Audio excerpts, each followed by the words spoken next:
students, welcome to Learn and Prep, and today we are going to discuss the chapter that is the resource and development.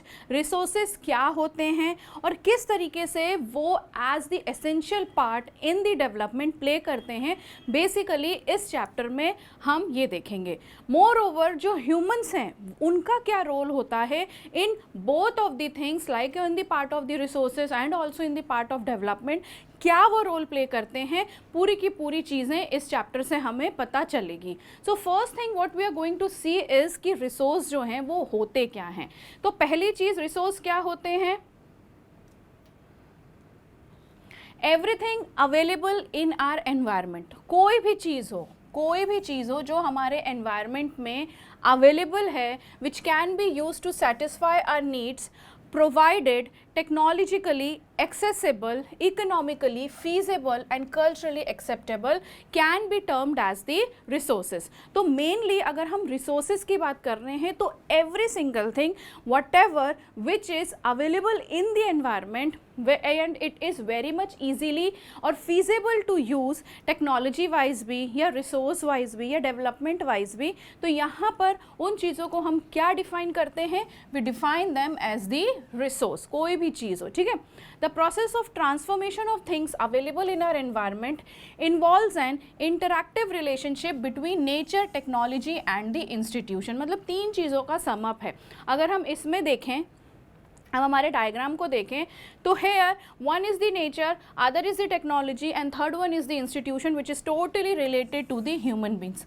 Nature को किस तरीके से institution wise और technology wise relate किया जाता है, वो सिर्फ और सिर्फ काम कौन कर सकता है? Only the human being. तो इस तरीके से अगर हम देखें तो रिसोर्सेज क्या है? As a part of each and every single thing available in the environment which are easily available by the human beings for the human beings. ठीक है, ठीक है. अब now next what we see, types of resources. क्या होते हैं types of resources? पहला होता है हमारा, it is divided into natural and the human made. ठीक है, नेचुरल में हमें पता है it is the renewable one and the non renewable one. Again further जो रेन्यूएबल वन है वो डिवाइडेड है कंटिन्यूअस और फ्लो, जिसको हम विंड और वाटर के एग्जाम्पल से एलैबोरेट कर सकते हैं. बायोलॉजिकल में natural and wild life, natural vegetation and the wild life. Natural vegetation में जितने भी हमारे फॉरेस्ट आते हैं और वाइल्ड लाइफ में जो हमारे पूरे के पूरे फ्लोराज एंड फौनाज हैं. फर्दर अगर हम नॉन रेन्यूएबल में देख रहे हैं, ये तो हमने रेन्यूएबल की पूरी साइकिल देख ली. नेक्स्ट अगर हम नॉन रेन्यूएबल में देख रहे हैं तो it is recyclable metals and non recyclable metals. Recyclable में you will be seeing the metals जो रिसाइकल होते रहते हैं, एंड नॉन रिसाइकल में the fossil fuels like the coal, petroleum, natural gas etcetera. ठीक है, जो सदियों से चले आ रहे हैं. ह्यूमन में अगर हम देखें, जो ह्यूमन रिसोर्स होता है वो दो पार्ट्स में डिवाइडेड है. It is defined as the structure and the institution and again the quantity and the quality. किस तरीके की क्वांटिटी है, कितनी क्वालिटी में ह्यूमन मेड जो रिसोर्सेज हैं वो अवेलेबल कराए गए हैं, ये सारी चीज़ें फर्दर कैटेगराइज होती हैं. तो नाउ इफ़ वी सी, और अगर ऐसा क्वेश्चन आता है what are the resources and what are the types of resources, बिना देखे याद करो बस, और यहाँ पर क्या कर दो, उसको पूरा का पूरा पेपर में ऐसे के ऐसे छाप देना विदाउट थिंकिंग एनीथिंग. बिना देखे से मेरा मतलब है विदाउट थिंकिंग एनीथिंग, कुछ भी बिना सोचे समझे ये पूरी की पूरी टेबल उठाना है और हमें हमारे आंसर में लगा देना है, to so that you are going to get the full marks, particular answer जितने भी मार्क्स का वो क्वेश्चन आएगा. तो यहाँ पर अभी तक हमने क्या देख लिया? What are resources and what are the types of resources. ठीक है. नाउ अब on the basis of origin जो होते हैं वो रिसोर्सेज किस तरीके से क्लासिफाइड होते हैं? तो on the basis of origin हमें पता है टू पार्ट्स में डिवाइडेड है. It is the biotic resource and other one is the abiotic. Again biotic resources कौन से रिसोर्सेज होंगे? Which are the living beings like the animals, जितने भी हैं हमारे ह्यूमन बींग्स हैं, नेचुरल है, जितनी भी चीज़ें हैं वो सारी हमारी बायोटिक में आ जाएंगी. That means all the living organisms comes under the biotic resources. On the other hand if we talk about the abiotic resources, तो यहाँ पर वो कौन से रिसोर्सेज हैं? वो resources which are non living. Example your rocks, your minerals, ठीक है, योर मेटल्स. तो this is the on the basis of origin we have classified the resources on the two parts, biotic and the abiotic. ठीक है. Next आता है हमारा exhaustibility मतलब कितनी चीज़ों को हम एग्जॉस्ट कर चुके हैं। तो दो पार्ट्स में यहाँ पर भी एग्जॉस्टिबिलिटी के टर्म्स में हम देखें तो डिवाइडेड है। एक होता है हमारा renewable resources which can B renewed, आगे है like the water, like the wind energy. तो यहाँ पर ऐसी एनर्जीज को जो भी रिन्यूड हो सकती है, ऐसी सोर्सेज जो रिन्यूड हो सकते हैं, these resources are known to be as the renewable one. Example क्या होगा हमारा, solar and wind energy, water, forest, wild life etcetera. The renewable resources में further divided into two parts, जो कंटिन्यूस होता है और फ्लो होता है। ठीक है, नेक्स्ट आता है हमारा नॉन रेन्यूएबल रिसोर्सेज। उसमें क्या होता है, over a period of time के लिए ही हम इसको यूज़ कर सकते हैं। For example the fossil fuels, it takes millions of years for the fossil fuels to regain its original you can से आइडेंटिटी। क्योंकि एक ह्यूमन स्पैन की अगर लाइफ की बात करें तो ह्यूमन स्पैन की लाइफ से बहुत ज़्यादा मतलब लगभग 2 टाइम्स 3 टाइम्स 4 टाइम्स इसको लगता है क्या होने में, रिन्यूड होने में। दैट्स वाई अगर एक बार ह्यूमन ने इसको यूज़ कर लिया, यूटिलाइज कर लिया ये रिसोर्सेज, तो next time he will be enable to utilize it, because at that time जब ये रिन्यूड होंगे तब ह्यूमन की वो आइडेंटिटी बची ही नहीं होगी। That's why these particular resources are known to be as the non-renewable one. Next आते हैं on the basis of ownership. अब यहाँ पे जो रिसोर्सेज हैं वो ओनरशिप के अकॉर्डिंगली डिवाइडेड हैं। फर्स्ट आता है हमारा individual resources. The word is describing the individual word क्या बोल रहा है कि किसी पर्टिकुलर इंसान का वो जो रिसोर्स है वो कहलाएगा, that is the individual one. They also owned privately by individuals in villages. There are the people with the land ownership. ठीक है, urban people own plots, houses and the other property. अब इसमें कौन कौन सी चीज़ें आ जाती हैं, the plantation, the pasture lands, the ponds, water in wells etcetera, some of the examples of the resources ownership जिसकी इंडिविजुअल के पास होती है। ठीक है, नेक्स्ट आता है हमारा कम्युनिटी ओन्ड रिसोर्सेज। अब यहाँ पे कम्युनिटी ओन्ड है, that means that particular community is having the authority to use that resources, या जो ओनरशिप है वो उस पर्टिकुलर कम्युनिटी के पास है। विलेजेस जो होते हैं मेनली, अगर हम रूरल एरियाज़ या विलेजेस की बात कर रहे हैं तो यहाँ पर जो पर्टिकुलर लैंड होता है उस पर्टिकुलर लैंड में ऐसी बहुत सी चीज़ें अवेलेबल कराई जाती हैं जो पूरी की पूरी कम्युनिटी उसको यूज़ कर पाती है। तो that particular thing is known to be as the community owned resources. Next आता है हमारा नेशनल रिसोर्सेज, मतलब ऐसे resources which are nationally owned by the government of India. ठीक है, चाहे इंडिया हो चाहे वो किसी भी कंट्री का हो, मतलब हम इंडिया के पर्सपेक्टिव से बोलते हैं तो इसलिए इट इज़ मेटिकली from the India. Technically all the resources belong to the nation. ठीक है, the country has legal powers to acquire even private property for public good, roads, canals, railways been constructed on fields owned by some of the individuals. All the minerals, water resources, forest, wildlife, land within the political boundaries and oceanic areas up to 12 nautical miles, or you can say 22.2 kilometers from the coast, termed as the territorial water resources belong to the nation. मतलब अगर हम water resources की बात कर रहे हैं तो हमारी जो कंट्री है वो अगर हम उसका सदर्न पार्ट देखें तो यहाँ से जो 12 नॉटिकल माइल्स आ रहा है, 12 नॉटिकल माइल्स पूरा का पूरा यहाँ तक, दैट इज़ 22.2 किलोमीटर्स पूरा का पूरा हमारी कंट्री ओन करती है। रेस्ट आगे की जो चीज़ें आ जाती हैं वो इंटरनेशनल बाउंड्रीज में लग जाती हैं। तो these are known to be as the national resources. In MCQ ऐसा क्वेश्चन आ सकता है कि जो ओशियानिक वाटर है वो कितने एरिया तक हमारी कंट्री के या पर्टिकुलर कंट्री के नेशनल रिसोर्सेज के अंदर कंबाइंड करता है। ठीक है, तो this you have to be remembered. Next आते हैं हमारे international resources. There are international institution which regulate some of the resources. ऐसी चीज़ें या ऐसी मेनली हम अगर वाटरवेज की बात करें तो एक जगह से दूसरी जगह जाने के लिए लाइक जैसे फ़्लाइट्स में हर चीज़ें लगती हैं, हमारा पासपोर्ट लगता है, हमारा वीज़ा लगता है, ऐसे ही सी वेज का भी कुछ ना कुछ रूल्स एंड कंडीशंस होते हैं।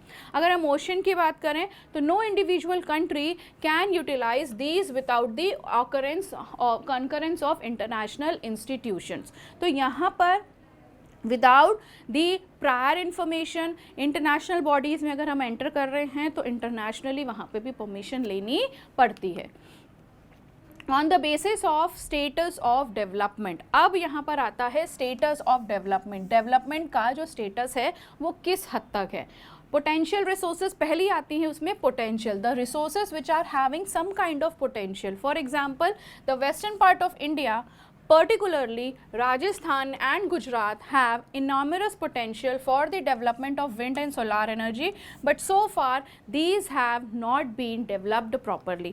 मतलब अगर हम पूरा का पूरा हमारा वेस्टर्न पार्ट ऑफ राजस्थान देखें तो वहाँ पर, और गुजरात का देखें तो वहाँ पर बहुत सारा पोटेंशियल है किस चीज़ का, विंड एंड सोलार एनर्जी का, लेकिन वो एरिया अभी तक उतना डेवलप्ड नहीं हुआ है, तो वो चीज़ें ऐसी ही चली जाती हैं। मतलब पोटेंशियल है but enough information, enough knowledge, enough technology that particular part is not having, तो यहाँ पर वो चीज़ें ऐसी ही चली जाती हैं। ठीक है। Developed resources, the resources which are already developed, which are surveyed and their quality and quantity have been determined for the utilization. These resources are known to be as the developed one. It depends on the technology and the level of their feasibility, कि किस तरीके से किस हद तक वो जो चीज़ें हैं वो यूज़ करी जा सकती हैं या यूज़ हो रही हैं। स्टॉक मतलब ऐसे materials in the environment which have the potential to satisfy the human needs but human beings do not have appropriate technology, तो वो उस particular thing को, वो resources को क्या करके रख लेते हैं, स्टॉक करके रख लेते हैं, जिसकी वजह से फॉर द फ्यूचर बेसिस अगर ऐसी टेक्नोलॉजी इंडिया के पास आती है तो पर्टिकुलरली वहाँ पर वो उसको यूटिलाइज करके उसका क्या करेंगे, यूसेज करेंगे। ठीक है। नेक्स्ट आता है how the development of resources done. तो पहली चीज़ तो क्या है कि रिसोर्सेज जो हैं वो वाइटल हैं for human survival as well as for maintaining the quality of the life. It was believed that resources are the free gifts of nature, मतलब नेचर से ऐसी चीज़ें हमें फ्री में मिली हैं, like the air, the water, the you can say winds, solar energy, ये सारी चीज़ें हमें by the grace of the nature हमें ऑलरेडी ये चीज़ें मिली हैं, हमको बस उस चीज़ का यूटिलाइजेशन करना है, like the soil, like the land. तो ये सारी चीज़ों का क्या यूटिलाइजेशन आज की डेट में with the advancement of the technology हो रहा है। तो प्रॉपर यूटिलाइजेशन तो हो रहा है लेकिन ओवर एक्सप्लॉयटेशन ज़्यादा हो रहा है। ठीक है। As a result, human beings use them indiscriminately and this had led to the following major problems. कौन सी problems? Depletion of resources for satisfying the greed of free individuals, मतलब जो रिसोर्सेज हैं वो इस तरीके से यूज़ करे जा रहे हैं कि जो नॉर्मल इंडिविजुअल है just for the sake of his greediness यहाँ पर वो ओवर यूटिलाइजेशन रिसोर्सेज का कर रहा है। Accumulation of resources in few hands which in turn divided the society into two segments, one is the rich and other is the poor. Indiscriminate exploitation of resources has led to global ecological crises such as global warming, ozone layer depletion, environmental pollution and the land degradation. So these are the things which are available, यहाँ पर उस तरीके से हो रही हैं वो चीज़ें कि ओवर यूटिलाइजेशन, एक्सप्लॉयटेशन हो रहा है, ग्लोबल वार्मिंग बढ़ रही है, जिसकी वजह से जो अर्थ की क्रस्ट है वो धीरे धीरे और ज़्यादा गर्म होती जा रही है, जिसके बहुत सारे negative effects in the coming future बहुत ज़्यादा और बहुत जल्दी दिखने वाले हैं। An equitable distribution of resources has become essential for the sustained quality of life and also for the global peace. If the present trend of resources depletion by a few individual countries continues, the future of our planet is in danger. क्योंकि over utilisation हो रहा है, exploitation हो रहा है, population भी बढ़ रही है, पॉल्यूशन भी बढ़ रहा है, एनवायरमेंटल डिग्रेडेशन हो रहा है, लैंड का डिग्रेडेशन हो रहा है, मल्टीपल क्रॉपिंग्स के थ्रू सॉइल अपनी फर्टिलिटी खोती जा रही है। तो यहाँ पर जो चीज़ें हो रही हैं that is not for the good cause. ठीक है। Therefore resource planning is essential. अगर हमारे पास प्रॉपर रिसोर्स प्लानिंग हो, पूरी तरीके से हो, प्लान्ड तरीके से हर चीज़ें करी जाएं, तो ओवर जो चीज़ें चल रही हैं उनको एक लेवल तक हम क्या कर सकते हैं, स्टॉप कर सकते हैं। ठीक है। Essential for sustainable existence for all forms of life. Sustainable existence is component of sustainable development. It means that development should take place without damaging the environment, and development in the present should not compromise with the needs of the future generation. तो यहाँ पे कैसी चीज़ें हो रही हैं, उस तरीके का डेवलपमेंट हमें करना है कि आज की डेट में जो भी यूटिलाइजेशन हो रहा है वो utilization for the coming generation also वो चीज़ें बनी रहे, रादर देन पूरी तरीके से डिस्ट्रॉय करने के बजाय. ठीक है. Now, what do you mean by resource planning? क्या होती है resource planning?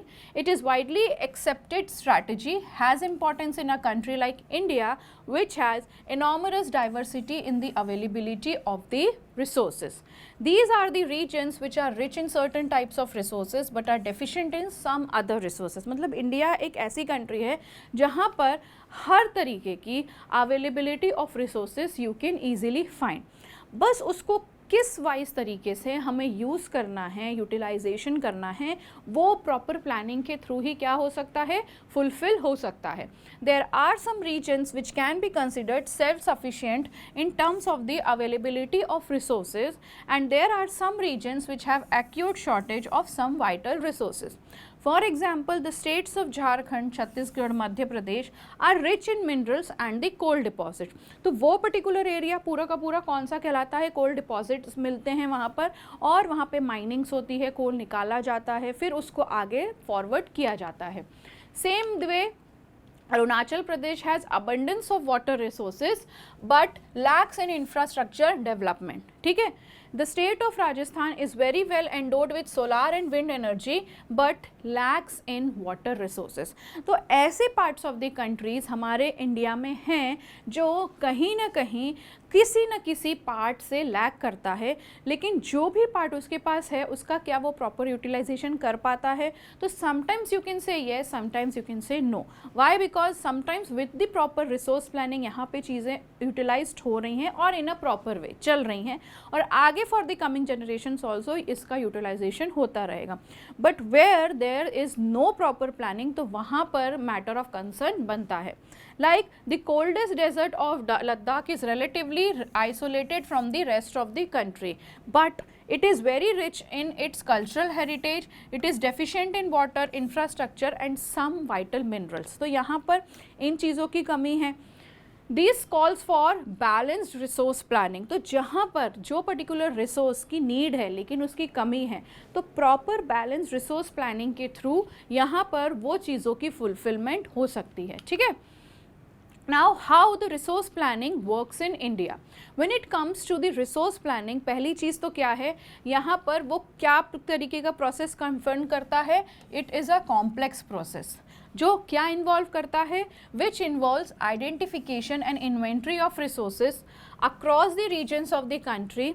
This involves surveying, mapping and qualitative and quantitative estimation and measurement of the resources. तो पहला जो पार्ट आता है, अगर हम प्रॉपर प्लानिंग की बात कर रहे हैं रिसोर्सेज की, तो सबसे पहली चीज़ तो आइडेंटिफाई करेंगे उसकी कितनी है, कितनी क्वांटिटी में वो चीज़ें हैं, इन्वेंट्री कितनी है, किस रीजन में फाइंड हो रही है, इन्वॉल्व्स क्या क्या वो कर रही है, पूरा का पूरा सर्वे किया जाएगा, फिर उसको एक पूरी मैपिंग करी जाएगी, क्वालिटी उसकी देखी जाएगी और क्वांटिटी उसकी देखी जाएगी, एस्टिमेशन लगाया जाएगा कि कितना इसका मेजरमेंट आएगा पर्टिकुलर रिसोर्सेज का. नेक्स्ट स्टेप आती है evolving a planning structure endowed with appropriate technology, skill and institutional setup for implementing resource development plans. Matching the resource development plans with overall national development plans. मतलब अब third thing हमारी क्या होगी, पूरे के पूरे रिसोर्स डेवलपमेंट प्लान को overall national development plan से क्या करेंगे, मैच करेंगे, और ये देखेंगे कि किस तरीके से ये पूरा का पूरा जो फंक्शन है वो काम करता है. India has made concrete efforts for achieving the goals of resource planning right from the first 5-year plan launched after the independence. मतलब utilization of resources जब हो रहा था तो ऑलरेडी प्लानिंग के साथ ही हो रहा था. मतलब आफ्टर द इंडिपेंडेंस ओनली जो 5 ईयर का plan related to this particular thing वो ऑलरेडी स्टार्ट हो चुका था. ठीक है. The availability of resources is a necessary condition for the development of any region. There are many regions in our country that are rich in resources, but these are included in economically backward regions. तो जो resources particularly backward regions में पाए जाते हैं, सबसे पहली चीज़ तो उन regions को develop करना होगा, क्योंकि किसी भी चीज़ को सेट करने के लिए प्रॉपर तरीके से आइडेंटिफिकेशन होगी, मार्केट से उसका कैसा लिंकेज है, नेशनल डेवलपमेंट में वो कितना उसका कंसर्न बैठ रहा है, किस तरीके से जा रहा है. These are some of the points to be noted. On the contrary, there are some regions which have a poor resource base but they are economically developed. अब यहाँ पर ज़रूरी नहीं है, फॉर एग्जांपल अगर हम देखें अर्बन एरियाज़ में, तो ऐसे एरियाज़ जहाँ पर रिसोर्सेस इतने नहीं हैं लेकिन स्टिल वो एरियाज़ वेल डेवलप्ड हैं, तो ये सारी चीज़ें भी देखी जाती हैं.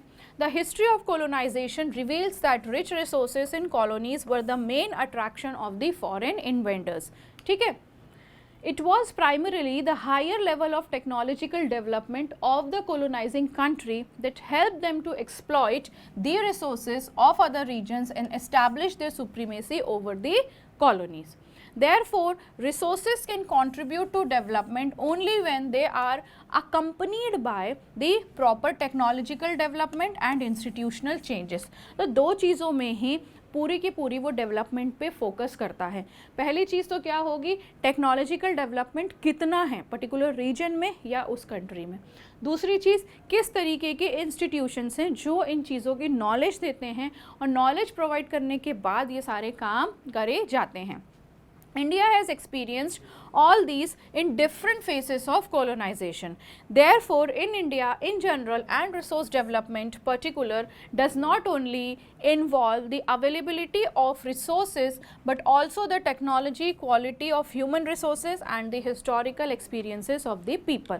तो यहाँ पर हर क्राइटेरिया को देखा जाता है, चाहे वो कॉलोनाइजेशन से चल रहा हो चाहे वो आज चल रहा हो. कॉलोनाइजेशन में ये सारी चीज़ें आई कि टेक्नोलॉजिकल वाइज बहुत ज़्यादा इम्प्रूवमेंट आया था जो आज भी कंटिन्यू है. ऐसी बात नहीं है अगर ब्रिटिशर्स आए थे इंडिया में तो उन्होंने सिर्फ और सिर्फ अपनी ही इकोनॉमी जनरेट करी, though this is the right one, but on the other hand some और the other way they have developed our country as well related to proper institutions यहाँ सेट करे गए, जिसकी वजह से क्या हुआ, जब इंस्टीट्यूशन सेट कर रहे थे तो प्रॉपर नॉलेज भी वहाँ पर मिल रही थी, डेवलपमेंट हो रहे थे, तो एक्सपीरियंस जो थे लोगों के जो शुरू से रहे हैं और वो बदलते रहे. ठीक है, now how the conservation of resources can be done और इट इज़ अवेलेबल. ठीक है, और इट इज़ डूइंग.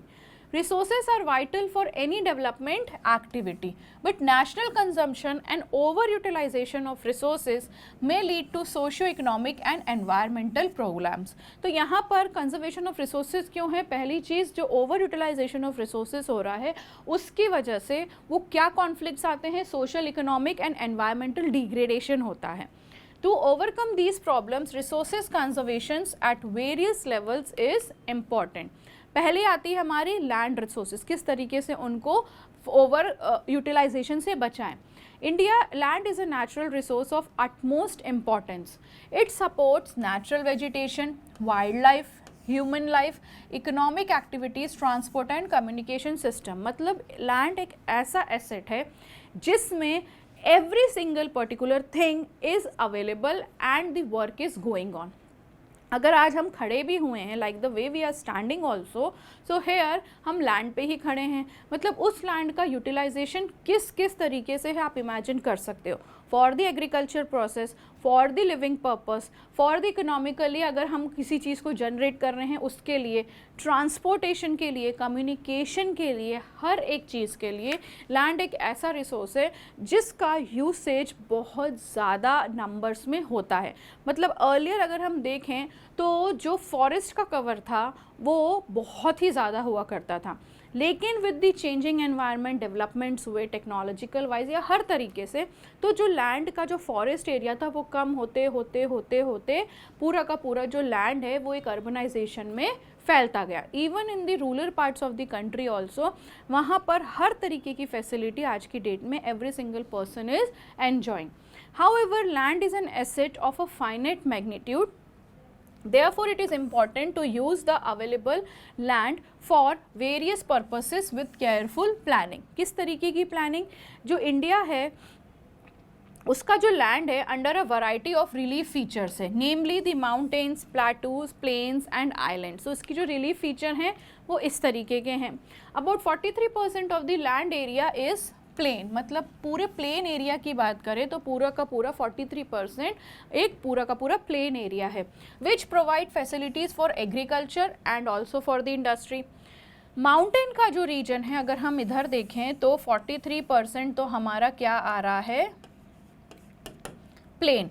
माउंटेन का जो रीजन है वो है हमारा 30%, ठीक है, total surface of the country, and ensure perennial flow of rivers, provide facilities for tourism and the ecological aspects. जो बचा 27% है of the area of the country is either the plateau region which is having the rich reserves of mineral, fossil fuels and the forest. तो India का जो land का पूरा है structure वो किस तरीके से है, 43% लैंड एरिया है, 30% माउंटेन एरिया है और बचा 27% वो क्या है, पूरा का पूरा प्लेटूस। अब यूटिलाइजेशन अगर हम देखें 2002 और 3 की अगर हम बात कर रहे हैं तो लैंड का use either was for the forest, fallow lands, net sown area दिया हुआ है, land not available for cultivation and other uncultivated land excluding the fallow land. तो यहाँ पर फॉरेस्ट का तो एक अलग हो गया, वो रिजर्व्ड क्लास हो गई, अनक्लास्ड हो गई, प्रोटेक्टेड फॉरेस्ट हो गए। फैलो लैंड्स जो थे उसमें क्या है, current fallow and other than current fallow. Current fallow में क्या आ रहा है, नॉट कल्टिवेटेड फॉर 1 और less than the agriculture year. मतलब करंट फैलो मतलब आज की डेट में वो करंट इसलिए क्योंकि एक साल से नॉर्मली लेस देन 1 ईयर या एक साल से उसमें कोई एग्रीकल्चरल काम नहीं हुआ है। अदर करंट फैलो में ये बोला जाएगा कि not cultivated for the past 1 to 5 agriculture years. Next आता है land not available for cultivation में क्या आ जाएगा, barren and wasteland, land put to non agricultural uses, example the roads. Next आता है हमारा other uncultivated land excluding the fallow land, तो यहाँ पे वेस्ट लैंड आ जाएगा, land under miscellaneous tree crops और permanent pastures and grazing herds. तो इस तरीके से जो लैंड का यूज़ है अगर हम 2002 और 3 की बात करें तो पूरा का पूरा कवरिंग हमने देख ली किस तरीके से लैंड यूटिलाइज्ड करे गए हैं। अब लैंड का यूसेज पैटर्न कैसे देखेंगे, 3.28 स्क्वायर मिलियन तो ये हमें पता है, data of 93% of total land is available.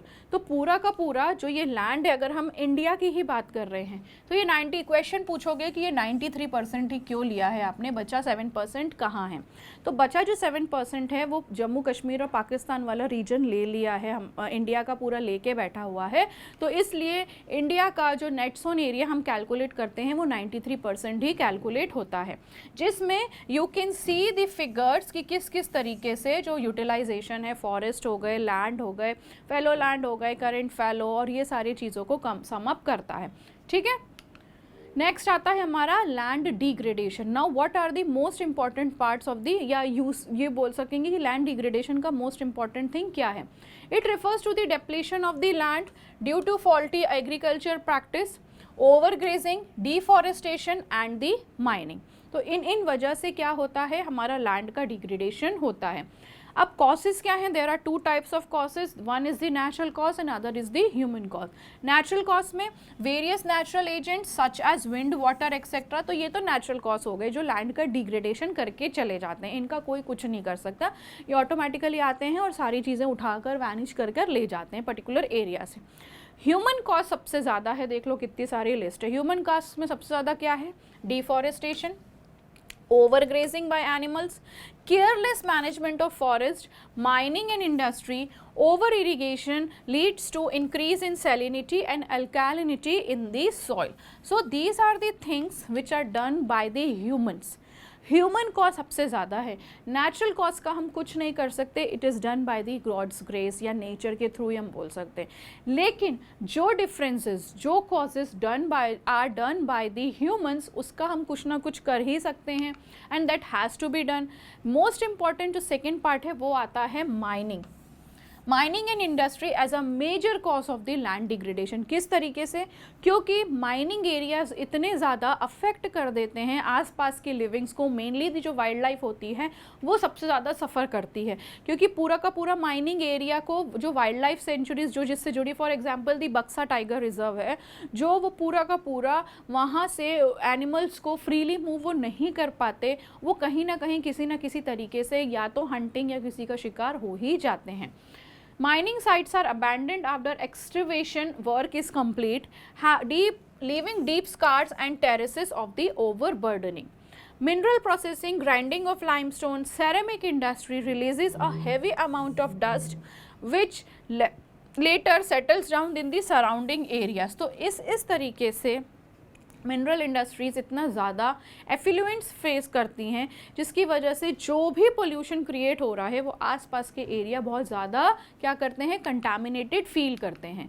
फिर how can we can control the land degradation, किस तरीके से हम कर सकते हैं?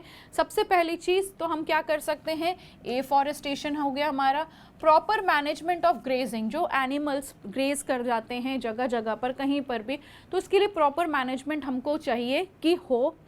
एफॉरेस्टेशन हो, जहाँ डिफॉरेस्टेशन हो रहा है वहीं ऑन दी अदर हैंड हम पेड़ भी लगाते जाएं, तो साइमल्टेनियसली काम होता जाएगा। Proper discharge and disposal of industrial effluents after the treatment, ठीक है। Control over the mining activities, इनको हम कंट्रोल कर सकते हैं। माइनिंग एक्टिविटीज़ जितनी भी हो रही हैं तो वहाँ पर किस तरीके से कंट्रोल कर सकते हैं कि एरियाज़ को रिस्ट्रिक्ट कर दें। प्रॉपर मैनेजमेंट ऑफ वेस्टलैंड, जितना भी वेस्टलैंड है उसको प्रॉपर तरीके से मैनेज कर लें, so that the animals and the other people who are living in the surroundings उनको दिक्कत का सामना ना करना पड़े। Stabilization of sand dunes by growing the thorny brushes, अगर हम particular parts of mainly deserts की बात कर रहे हैं जो राजस्थान में सबसे ज़्यादा हमें देखने को मिलते हैं, तो वहाँ पर पर्टिकुलर सैंड ड्यून्स बना देने चाहिए, जिसकी वजह से जिससे उसमें क्या लगा देना चाहिए, थॉर्नी बुशेस। तो दीज आर दी मेथड्स और these are the ways so that we can control our land degradation. तो क्वेश्चन अगर आता है तो ये पॉइंट्स हम लिख सकते हैं। अगर 2 मार्क का क्वेश्चन है तो वेल एंड गुड, ये पूरा का पूरा डायग्राम बना दो। अगर यही क्वेश्चन 3 या 5 मार्क्स का आ रहा है तो थोड़ा थोड़ा एक 2 पॉइंट एक्सप्लेन कर देना, ठीक है। Now what are the soil resources, soil को सबसे पहली चीज़ तो रिसोर्सेज के तौर पे क्यों देखा जाता है, क्योंकि एक ऐसा इंपॉर्टेंट रिसोर्स है जो कि कुछ सेंटीमीटर ही बढ़ने के लिए, कुछ सेंटीमीटर होने के लिए बहुत सारा टाइम लगा देता है, लेकिन उसका जो यूसेज है वो आज की डेट में वो भी बहुत ज़्यादा हो रहा है, जिसकी वजह से पहले चीज़ तो चलो अच्छा हम सॉइल देखते हैं कि क्या होता है। Most important renewable natural resource, medium of the plant growth and support different types of living organisms on the earth. तो ये तो सॉइल के रिसोर्सेज के मोस्ट एसेंशियल पॉइंट्स हो गए। Soil is a living system. It takes millions of years to form a soil up to a few centimeter in the depth. Relief, parent rock or bedrock, climate, vegetation and other forms of life and time are important factors in the formation of the soil. Various forces of nature such as change in temperature, actions of running water, wind and glaciers, activities of decomposers, etc. contribute to the formation of the soil. तो ये है formation of the soil. Change in temperature हो रहा है, कितना action है running water में, क्या वो ज़्यादा फ्लो में है तो वो भगा पूरा ले जाएगी, या वो स्लो में है तो कोई दिक्कत नहीं, थोड़ी सी आगे ही जाके वो बढ़ेगा। Chemical and organic changes which take place in the soil are equally important. Soil also consists of organic humus and inorganic materials, ठीक है। तो ये तो हो गया सॉइल का। उसके बाद आता है सॉइल का फॉर्मेशन कैसा होता है। पहली चीज़ अनवेदर्ड पेरेंट रॉक और बेड रॉक होता है। उसके बाद subtraction weathered parent rock material, subsoil हो जाएगी यहाँ पर विच जो rock sand and slit clay contain करती है, और हमारी टॉप सॉइल जो अपर सॉइल लेयर होती है। तो सॉइल का फॉर्मेशन किस तरीके से, हाउ सॉइल इज़ फॉर्म्ड, अगर क्वेश्चन आता है तो ये diagram I am not telling you to draw the colours also, पूरा कलरफुल बनाओ, लेकिन इस तरीके से प्रेजेंटेशन रखो कि एग्जामिनर को पसंद आए, ठीक है। तो यहाँ पर क्वेश्चन किस तरीके से आ रहा है तो पूरा का पूरा हम ये डायग्राम फ्रेम कर सकते हैं। Now how the classification of soils is done. पहला आता है हमारा अलूवियल सॉइल। मैप के पर्सपेक्टिव से देखो तो जैसे सॉइल कहाँ कहाँ पर लोकेटेड है, कहाँ कहाँ पर मिलती है, लाइक द अलुवियल सॉइल हमें कहाँ मिलेगी, ये सारी चीज़ें देखना बहुत इंपॉर्टेंट है, सो दैट तुम्हारा साइमल्टेनियसली मैप का काम भी होता जाएगा। तो most widely spread and important soil, entire northern plain are made of alluvial soil. Soils are extended in Rajasthan and Gujarat, जो मैं बात कर रही हूँ प्लेसेस की, देखो कहाँ कहाँ पर अलुवियल सॉइल मिलेगी, राजस्थान और गुजरात में, ठीक है। Also found in the eastern coastal planes, particularly in the deltas of the Mahanadi, the Godavari, the Krishna and the Kaveri river. Alluvial soils are deposited by three important Himalayan river systems, the Indus, the Ganga and the Brahmaputra. According to their age, alluvial soils can be classified into old alluvial, जिसको भांगार भी बोलते हैं, and new alluvial, जिसको खादर भी बोलते हैं. The Bhangar soils have highly concentration of conker nodules than the Khadar. It has more fine particles and is more fertile than the Bhangar. दो differences हम देख सकते हैं, भांगर और खादर में ओल्ड अलुवियम भंगार कहलाता है and khadar is the new alluvium. Coarse and it is coarse and less fertile, most fertile, fine and more sandy. It can be renewed frequently. It can't be renewed frequently. It is renewed frequently. It contains conker nodules जिसमें calcium carbonate subsoil में present होता है, and it does not contains any conker. Found in the upper reaches of the river and found around the deltas and the flood plains. ठीक है, so difference आता है 3 mark का आ रहा है तो 3 पॉइंट लिख दो, 5 मार्क का आ रहा है तो 5 पॉइंट लिख दो. नेक्स्ट आती है हमारी black soil. It is black in colour and is also known as regur soil. MCQ में क्वेश्चन पूछा जा सकता है रेगुर सॉइल को या ब्लैक सॉइल को और क्या बोला जाता है, तो आंसर हमारे पास फटाफट आ जाना चाहिए कि भाई regur soil is also known as the black soil. Ideal for growing cotton and is also known as black cotton soil. Climatic condition along with the parent rock material are most important factors for the formation of the black soil. Covers the plateau of Maharashtra, Saurashtra, Malwa, Madhya Pradesh, Chhattisgarh and along the Godavari and the Krishna valleys. Are made up of extremely fine and clayey material well known for their capability to hold the moisture. ठीक है, next आता है हमारा red and yellow soil.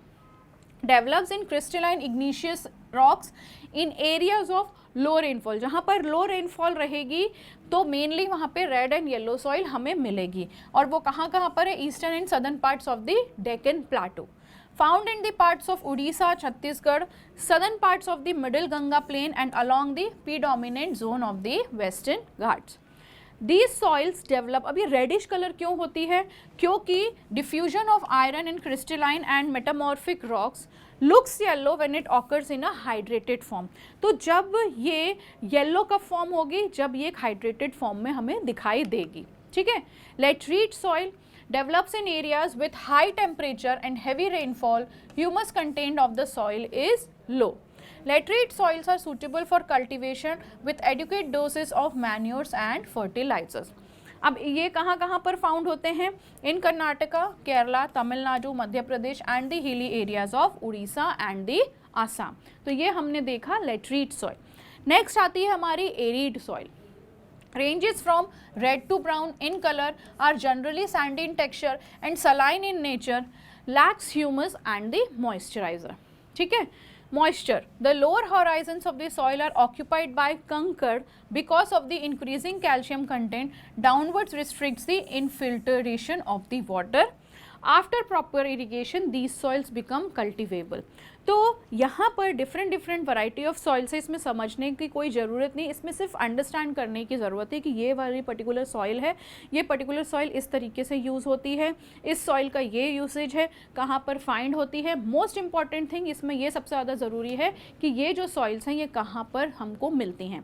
Like the forest soil है तो ये हमको mainly हिली एंड माउंटेनियस एरियाज़ में ही मिलेगी. Soil textures varies according to the mountain environment where they are found. They are loamy and slitty in valley sides and coarse grained in upper slopes. ठीक है. Now most important thing, अब हमने soils तो देख ली कितनी कितनी प्रकार की कहाँ कहाँ पर ये जो सॉइल्स हैं ये अवेलेबल होती हैं. Now how the soil erosion and soil conservation is done. पहली चीज़ तो सॉइल कंजर्वेशन क्या होता है, जो चीज़ें इरोड होकर शुरू से जा रही हैं, जो सॉइल को इरोड करके पानी लेके चला जाता है और वहाँ से वो पर्टिकुलर एरिया बिल्कुल ही खाली हो जाता है, उस चीज़ को हम क्या बोलते हैं, soil erosion. Process of soil formation and erosion go simultaneously and generally there is the balance between the two.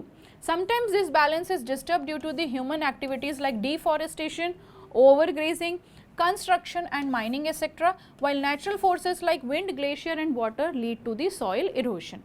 The running water cuts through the clay soil and makes deep canals like the gullies. The land becomes unfit for cultivation and is known as the badland. जहाँ पर particular soil वहाँ से चली गई है और एक गली बना के निकल गई है, तो वो पर्टिकुलर लैंड पूरा का पूरा क्या कहला देता है, bad land, because that particular land is unfit for the cultivation. अगर हम चंबल बेसिन की बात करें, such as land are called the ravines. Sometimes water flows as a sheet over a large areas down the slope. In such cases the top soil is washed away. तो सबसे पहला जो washing part होगा, तो वो जो ऊपर की लेयर होगी वही सबसे ज़्यादा वॉश होके नीचे जाएगी, तो वो जो टॉप सॉइल होती है वो पूरी की पूरी वैनिश हो जाती है, पूरी की पूरी चली जाती है. इस चीज़ को क्या बोला जाता है, sheet erosion. Wind blows loose soils off flat and sloping is called the wind erosion. जो विंड की तरफ से सॉइल उड़ रही है, मिट्टी उड़ के जा रही है, वो क्या कहलाती है, wind erosion. Soil erosion is also cause due to defective method of farming, plugging in a wrong way, that is up and down the slope of channels for the quick flow of water, leading to soil erosion. Steps can be cut on the slopes making terraces. Terrace cultivation restricts the erosion. तो terrace farming बना दी जाती है, जिसकी वजह से soil अगर इरोड होकर नीचे भी जा रही है तो वो पर्टिकुलर फार्मिंग के लिए ही काम आएगी. ठीक है. Western and central Himalayas have well developed terrace farming. Large fields can be divided into strips. Strips of grass are left to grow between the crops. This breaks up the force of the wind. This method is known as the strip cropping. तो question कहीं पूछा जा सकता है कि strip cropping क्या होती है. तो स्ट्रिप्स ऑफ ग्रास जो होती हैं, वो जो बचती हैं कोई भी चीज़ को ग्रो करने के लिए, क्रॉप्स को उगाने के लिए, वो एक विंड की फोर्स से ब्रेक कर दी जाती है, and that particular method is known as the strip cropping. Planting lines of trees to create shelter also works in a similar ways. Rows of such trees are called the shelter belts. These shelter belts have contributed significantly to the stabilization of sand dunes and in stabilizing the desert in the western India. तो इस तरीके से shelter belts का जो काम है वो बहुत ज़्यादा इम्पॉर्टेंट फॉर्म में है, जिसकी वजह से जो सॉइल इरोशन है वो पूरी की पूरी तरीके से नहीं हो पाती, एंड इस तरीके से हम सॉइल को कंजर्व कर पाते हैं. So here this completes your chapter. Next lecture में हम नए चैप्टर के साथ मिलते हैं. Thank you very much.